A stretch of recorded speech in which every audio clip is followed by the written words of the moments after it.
Hey, happy Monday, everyone. Welcome back to all of our options traders. Hope everybody had a great weekend. And today I want to talk a little bit about a really important topic that I hear so many traders confuse, and that is the difference between risk and volatility.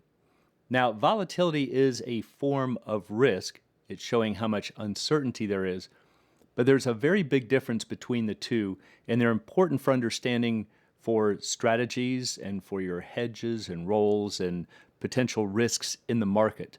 You need to understand the difference between these two. So what is the difference? Most people would say they're the same, but there is a very big difference between the two. Let's go find out. As always, before we do, please be sure to click like and subscribe. Greatly appreciated and helps to promote the channel.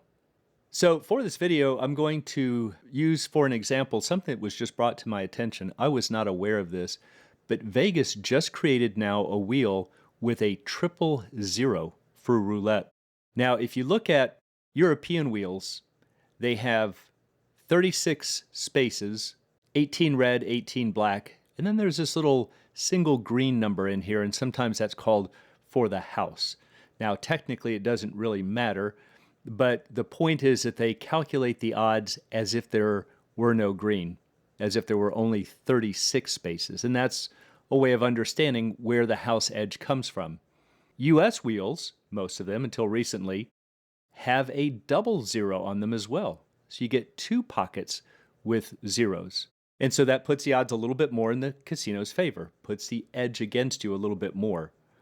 But now there's, on some wheels, a 000. All right, so this is a really good example. And the question is for roulette and the 000. So casinos recently added 000s to roulette. So we have 39 spaces versus 38, at least for the US. And so, yes, we have more ways to lose. But the question that we want to ask is roulette more volatile? So we're talking about if we look at a 00 wheel versus a 000. Has it become more volatile or has it become riskier? Well, it turns out that roulette did not change the payoffs. I've talked about that in many videos where in an active market, traders would adjust these numbers so that they are roughly fair value in the eyes of the market. But the payout for roulette is 35-1. So even if you have a 00 wheel, 35-1 if you bet on a single number. And that just means if you bet $1, you're going to win $35 if that number comes up. If you bet $100, you would win $3,500. So that's what the payoff means. Now there's lots of different bets, but for this video, I'm just going to talk about the single number bet. So this is the thing that has not changed. They've left this the same. But watch what this has done to the odds or the house percentage. So in a European wheel, you have 37 spaces. If you land on the single number that you chose, you win $35. But there's 36 spaces acting against you where you're going to lose your dollar. So if we multiply these together, add them up, we get minus 0.027. And what this means is that for every dollar you're betting, in the long run, you're losing about 2.7 cents, almost 3 cents per bet.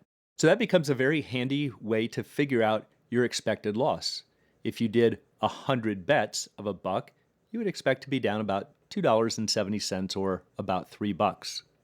Now for the US, the calculations are a little different. For a 00 wheel, there's 1 out of 38 spaces where you can win your $35. See, we had 37 here in Europe, we've got 38 in the US, but the payoffs are the same. So there's 37 spaces where you can lose your $1, and so if we multiply these out, add them up, we get minus 0.053. So for the US on a 00 wheel, you are going to lose about 5.3% of your money. So interestingly, another way that we can figure out the odds are by these two numbers right here. The odds are actually 36-1 against you. So if it were a fair bet, they should be paying you $36. But you see, the casino is shortchanging you $1. And that's another way to see where the house edge is coming from. In the US, the odds have increased against you. They're 37-1, but they're still only paying you $35. So now you're getting shortchanged $2 if you win. But now with the 000, we've got 39 spaces Payoff still the same, 35 bucks. So 1 out of 39 times you'll win 35 bucks, and 38 out of 39 times you will lose your dollar. We multiply these together, add them up, and what do we get? Look at that, minus 0.077, almost 8% of your money. So the big distinction now between the 00 and 000 wheel is that we've got a much bigger house edge against us. So here's a computer simulation in Excel.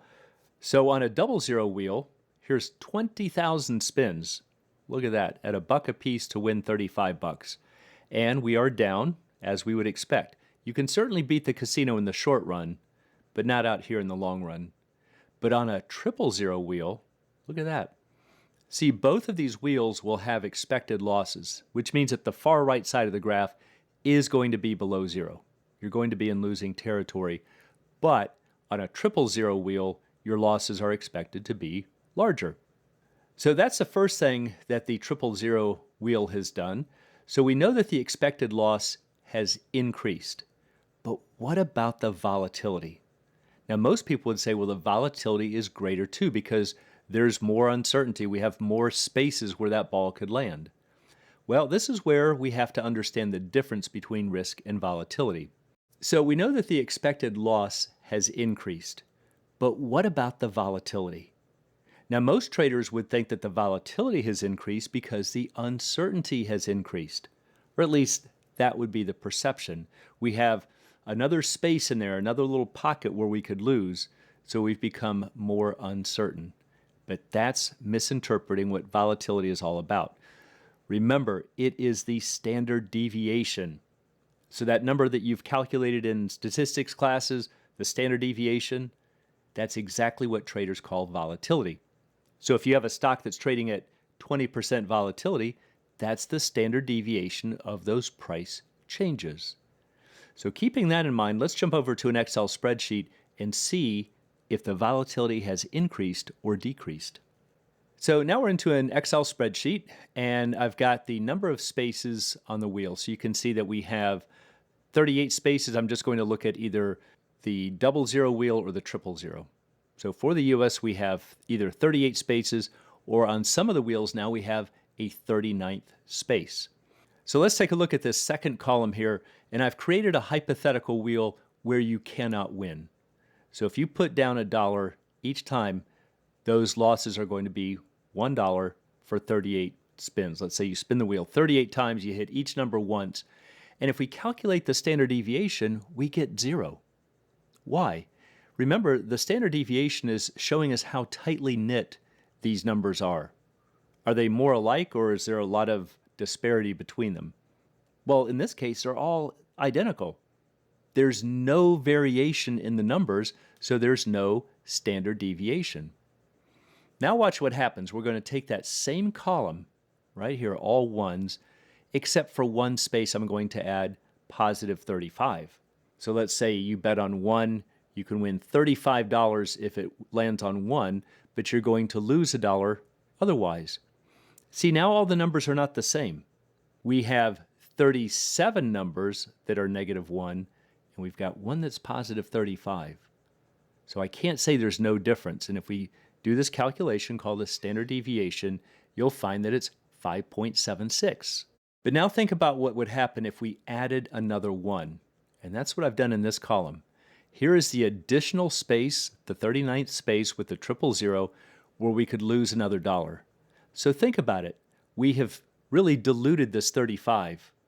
Relatively speaking, we have made this column a little bit more like -1s compared to this column, because we have 38 -1s instead of 37.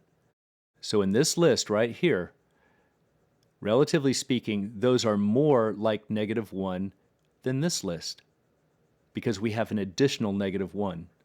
So that's kind of the logic behind it. And if we did the calculation, you would see it's actually 5.69. Now, granted, not a huge difference in the standard deviation, but the point is it has decreased. In other words, we are more likely to lose our money. Our outcome has become relatively more certain. So when it comes to risk versus volatility, always remember that risk is about the outcome or the destination. Volatility, on the other hand, is the path or the journey on the way to that destination. Now, more volatility may mean the destination is more uncertain, like it does in the stock market. So, in a sense, volatility is a measure of risk, but they really are two different concepts. Risk is about the final destination. What's the outcome? Volatility is about the path along the way. So you could have a situation where you have a lot of volatility but no risk. For instance, treasury bills. You buy a 1-year, $1,000 face treasury, you're guaranteed to get $1,000 in 1 year. You'll buy it at a discount, maybe $950, you'll get back $1,000. So the risk is zero. At least there's no credit default risk. But the path along the way could be quite volatile depending on what's happening with interest rates. So treasury bills have a lot of volatility, but they don't have any default risk. So back to the wheels. If we have a double zero wheel versus a triple zero, the double zero wheel, you could expect to lose 5.3% of your money. The triple zero wheel, you could expect to lose 7.7% of your money. So the triple zero wheel is riskier. We know that that final outcome, the far right side of that graph, is going to be a bigger loss. At least that's your expectation. However, the triple zero wheel has a slightly smaller standard deviation, or volatility. Remember, it was 5.69 instead of 5.76. So what Vegas has done by adding the triple zero means that your losses are greater, there's more risk, but they're more consistent. There's less volatility. So in other words, you're more likely to lose more money. So here's what it looks like graphically. So if we were to look at the distribution, let's say for roulette spins, for the double zero wheel, we would expect to lose 5.3% of our money. That would be the center of the bell curve. What Vegas has done now is they have shifted the curve to 0.077, but they've made it taller and skinnier. Now these are not to scale. I did it just to make the point that with a smaller standard deviation, the curve is getting skinnier and taller. In other words, you're far more likely to see that loss of 7.7%. So again, what they've done is they've created greater risk, final outcome, but less volatility. So in the stock market, this is kind of the analogy for it. Here's an Excel simulation of a $100 stock trading at 10% volatility. At the end of the year, 250 trading days, we have some variation here. I've highlighted these in red, the extremes. And if we were to look at a bell curve of all of the potential outcomes, we would get a distribution like this. It would be relatively tall and skinny, but it would be centered at 100. And so even though your expected outcome is today's stock price, if a stock is trading at 100, your best guess in the future is 100, whether it's tomorrow, next month, or next year. That's your best guess. That's the center of the curve. But the volatility means we're not quite so certain where it could land. So in the stock market, because we have this idea of volatility, we're looking at it as though we're saying we're not as confident about where that stock could land, even though 100 is your best guess. So that's why we use volatility as a measure of risk. But they're really two distinct concepts. Risk is about the final outcome, but the volatility is about the zigs and zags along the way. Now, if we have 20% volatility, we get a curve that looks something like this. Look at those extremes now, those red outcomes.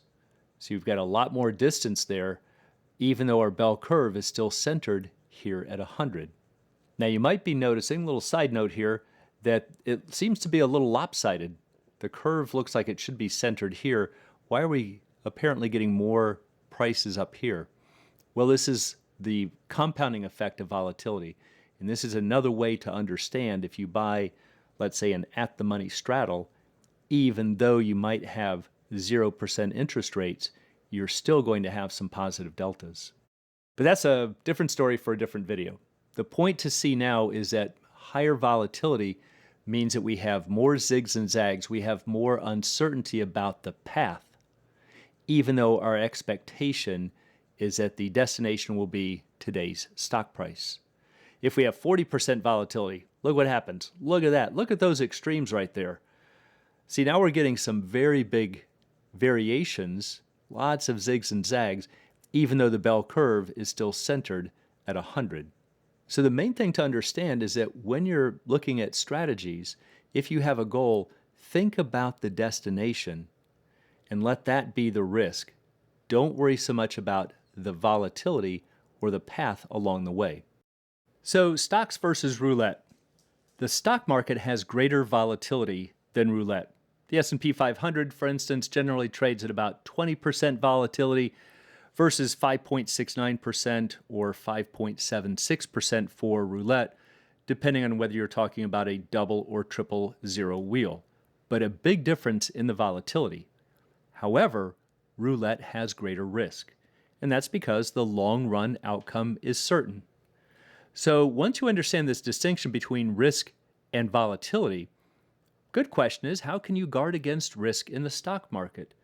Well, this is where you can look at the long-term upward bias of the stock market.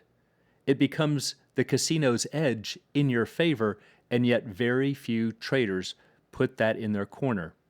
Make it to where that long-term outcome becomes relatively more certain that it's going to be higher. What else could you do? Well, you could limit position sizes and hedge unwanted risk. And that means you need to understand options and strategies.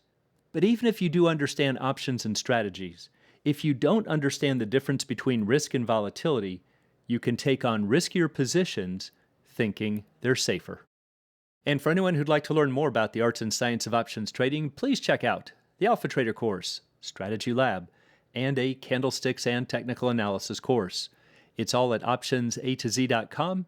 Also, please join us on Options A to Z's Facebook trading group, and you can find a link in the description below.